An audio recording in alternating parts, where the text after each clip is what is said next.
È davvero stata una giornata speciale, abbiamo avuto una partecipazione davvero significativa di moltissime scuole, non solo di Agrigento ma da altre parti della Sicilia, e abbiamo avuto una particolare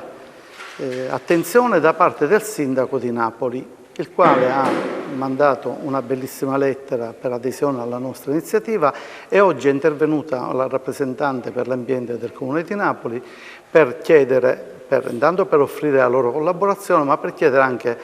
una collaborazione da svolgersi nella città di Napoli. Devo dire che i ragazzi hanno fatto dei lavori davvero fantastici, si sono impegnate le scuole, i docenti, c'è stata una condivisione davvero straordinaria su un tema che dovrebbe essere il tema della politica, ma del quale la politica se ne occupa poco, purtroppo. Anzi, osserviamo che ci sia un approccio negazionista che certamente non fa bene né alle comunità né al pianeta. Dovrebbero questi politici rifletterci, studiare, perché è con la conoscenza e con la competenza che si può sostenere un problema come quello del clima. Nonostante vi siano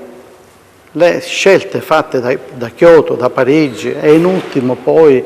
in Egitto, insomma, d'altro canto da tutte questi eventi, da queste riunioni viene fuori che c'è un problema grave, solo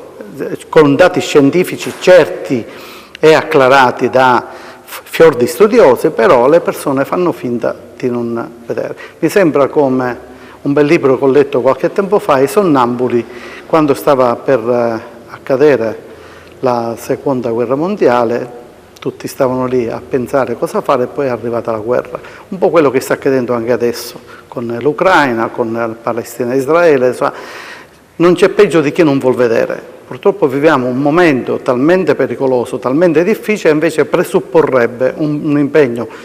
particolare, delle sensibilità che si vedono poco in giro, ma i ragazzi oggi hanno dimostrato tanta di quella sensibilità che gli adulti dovrebbero un po' vergognarsi delle loro insensibilità.